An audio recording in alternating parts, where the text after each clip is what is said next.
নমস্কার বন্ধুরা, আজ আপনাদের সঙ্গে শেয়ার করব ওল ভর্তার রেসিপি। তার জন্য আমি 500 গ্রাম ওল নিয়েছি, নিয়ে ভালোভাবে ছাল ছাড়িয়ে সেটাকে এইভাবে টুকরো টুকরো করে কেটে নিয়েছি। এরপর এটাকে কুকারে সিটি মেরে নিতে হবে। তার জন্য ওলগুলো সব কুকারে দিয়ে দিলাম 1 চামচ নুন আর পরিমাণ মতো একটু জল দিয়ে কুকারটা ঢাকা লাগিয়ে দুটো সিটি মেরে নিলাম।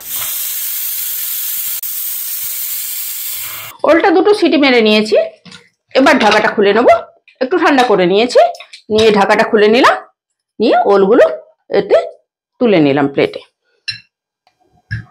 এবার এটা সরিয়ে দেব আর এই ওলগুলো সুন্দরভাবে ম্যাশারের সাহায্যে ম্যাশ করে নেব।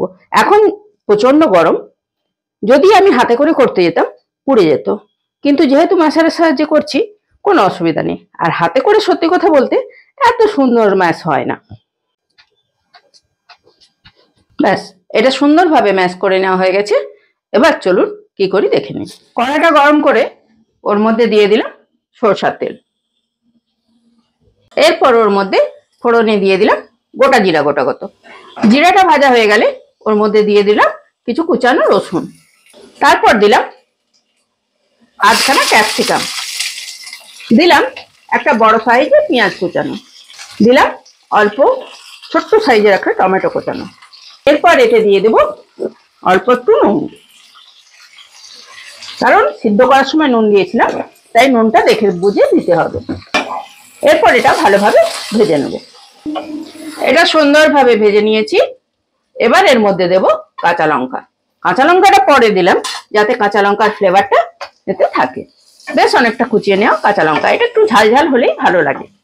এরপর দেব অল্প একটু লঙ্কা গুঁড়ো,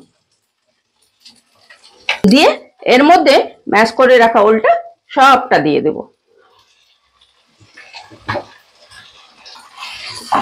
আপনাদের যদি আমার এই রেসিপি ভালো লাগে তাহলে প্লিজ লাইক করে দেবেন আর সাবস্ক্রাইব করে আমার সঙ্গে থাকবেন। আর যদি নতুন কোনো রেসিপি জানতে চান তাহলে অবশ্যই আমাকে কমেন্ট করে জানাবেন, আমি চেষ্টা করব সেই রেসিপিটা দেখানোর।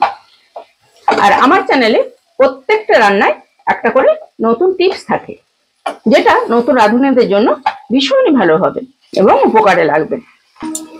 এরপর এর মধ্যে দিয়ে দেব অল্প একটু লেবুর রস, দেব কিছু ধনেপাতা কুচি, আর দেব এই কাসুন্দি একটুখানি।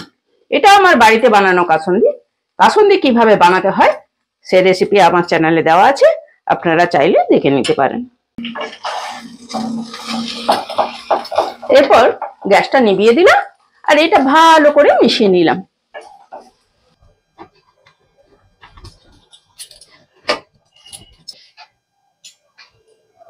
ব্যাস তৈরি হয়ে গেল ওলে ভর্তা। এইভাবে বাড়িতে বানিয়ে খেয়ে দেখুন, আর কেমন হলো আমাকে কমেন্ট করে জানান।